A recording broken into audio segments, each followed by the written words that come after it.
Tentang masalah jenggot sunat. Baca buku saya 37 masalah populer. Berjenggot sunat. Lawan dari sunat makruh. Orang yang berjenggot bagus. Yang tak berjenggot makruh. Saya mencukur jenggot saya makruh. Kenapa Ustaz cukur? Macam tusuk sate. Ada kelainan sedikit rambut saya. Rambut pun tak rapi saja. Berputar-putar. Begitu juga nih jenggot. Tapi jenggot Ustaz Darisman rapi. Jenggot Ustaz Edi Azhar rapi. Bapak-bapak, adik-adik yang sudah berjenggot, jaga jenggot. Jangan gara-gara ini cukur jenggot. Kata orang nanti kalau udah tua dia agak lembut sedikit Pak Ustaz. Nanti agak tua tengok lembut. Ini masih kasar lagi. Macam kukuran kelapa.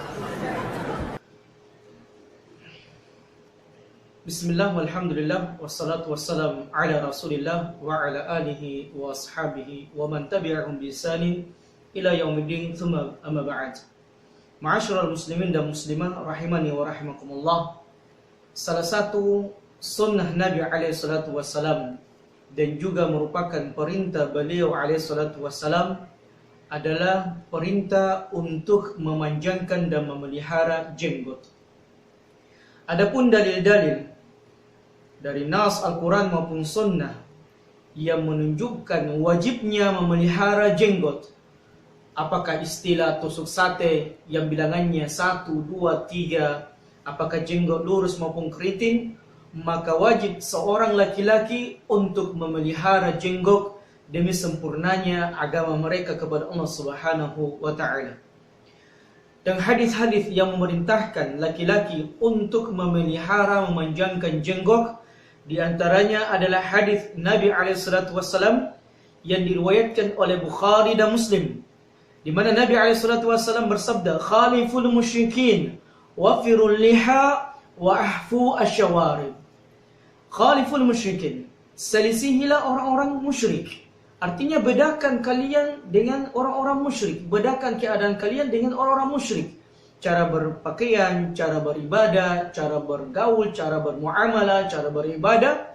Dan salah satu perbedaan kita dengan orang-orang musyrik adalah Nabi SAW memerintahkan kita untuk wafirul liha, memelihara dan memanjangkan jenggot. Sebab orang-orang kafir itu kebanyakan di antara mereka adalah orang yang memotong jenggot, begitu pula dengan orang-orang Yahudi maupun Nasara. Wa ahfu syawarib. Adapun sementara kumis, maka diperintahkan untuk menipiskan atau mencukur kumis.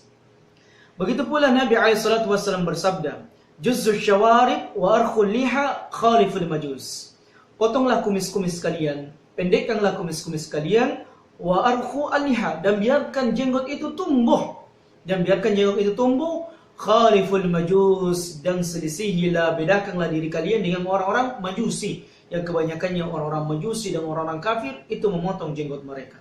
Kemudian yang kedua, jamaah rahmatullah subhanahu wa ta'ala, sesungguhnya orang yang memotong jenggotnya, kaum muslimin, seorang hamba yang memotong jenggotnya, maka sama dengan dia menyerupai orang-orang kafir.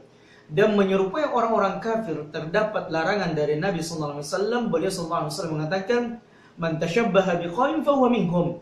Barang siapa yang menyerupai sebuah kaum, maka dia termasuk kaum tersebut. Sebagaimana hadis yang kita sebutkan. Jadi sehingga orang-orang yang memotong jenggotnya, maka dikhawatirkan dan dia terjatuh kepada menyerupai orang-orang kafir, orang-orang Yahudi, orang Nasara, begitu pun dengan orang-orang Majusi. Kemudian yang ketiga, jamaah rahmatullah, mengapa kita harus wajib dan memelihara jenggot ini? Bahwasanya memotong jenggot bagi laki-laki sama dengan mengubah ciptaan Allah Subhanahu wa ta'ala yang ada pada dirinya. Sebab Allah Subhanahu wa ta'ala menciptakan laki-laki untuk memang berjenggot. Dan orang yang memotong jenggotnya sama juga dengan mentaati perintah-perintah syaitan dan godaan-godaan syaitan. Karena syaitan berusaha menggoda, mengajak manusia agar manusia itu berusaha untuk mengubah ciptaan Allah Subhanahu wa ta'ala. Seperti pada perempuan yang tadinya alisnya bagus, alisnya tumbuh dengan rapi sebagaimana Allah Subhanahu wa ta'ala ciptakan fitrahnya, kemudian dirubah, diukir dengan sebuah pensil maupun alat-alat yang lainnya. Maka ini termasuk orang-orang yang mengubah ciptaan Allah Subhanahu wa ta'ala. Begitu pula dengan orang yang memotong jenggotnya, maka sama dia mengubah ciptaan Allah Subhanahu wa ta'ala. Allah Subhanahu wa ta'ala mengingatkan kita semuanya akan makar atau tipu daya syaitan. Wala amurannahum falyughayyirunna khalqallah. Sungguh kami akan perintahkan manusia, ini perkataan syaitan yang Allah abadikan di dalam Al-Qur'anul Karim, maka mereka pasti akan mengubah ciptaan-ciptaan Allah Subhanahu wa taala. Kemudian yang keempat, jamaah rahmatullah, mengapa kita tidak boleh memotong jenggot? Sebab orang yang memotong jenggotnya, seorang laki-laki yang memotong jenggotnya, sama hanya dengan dia menyerupai wanita. Sama hanya dia menyerupai wanita, sebab wanita diciptakan tanpa berjenggot.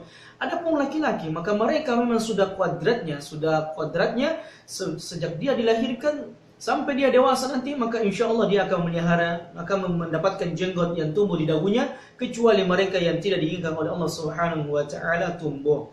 Dan Nabi sallallahu alaihi wasallam mengatakan, la'ana Rasulullah sallallahu alaihi wasallam al-mutasyabbihina minar rijali bin nisa. Para sahabat mengatakan Rasulullah sallallahu alaihi wasallam melaknat para lelaki yang menyerupai wanita. Oleh karenanya Syekhul Islam sebagai penutup zaman rahmatullah subhanahu wa taala, beliau kemudian mengambil kesimpulan berdasarkan dengan dalil-dalil yang ada bahwasanya hukum memotong jenggot hukumnya haram dan wajib berdasarkan ijma' kesepakatan para ulama agar laki-laki senantiasa memelihara dan membiarkan jenggotnya itu tumbuh. Adapun dai-dai yang mengatakan sunnah maupun tidak wajib memelihara jenggot, maka sungguh dia telah menyelisihi sunnah Nabi sallallahu alaihi wasallam dan melanggar perintah-perintah Allah dan Rasulnya sallallahu alaihi wasallam. Demikian jemaah rahmatullah subhanahu wa taala, mudah-mudahan pelajaran ini sangat bermanfaat buat kita semua agar kita senantiasa menghidupkan sunnah-sunnah Nabi alaihi salatu wasallam, dan di antara sunnah Nabi alaihi salatu wasallam adalah memelihara dan membiarkan jenggot itu tumbuh. Hadza wallahu a'lam bishawab. Subhanakallahumma wa bihamdika asyhadu an la ilaha illa anta astaghfiruka wa atubu ilaik. Wa akhiru da'wana alhamdulillahi rabbil alamin. Wassalamu alaikum warahmatullahi wabarakatuh.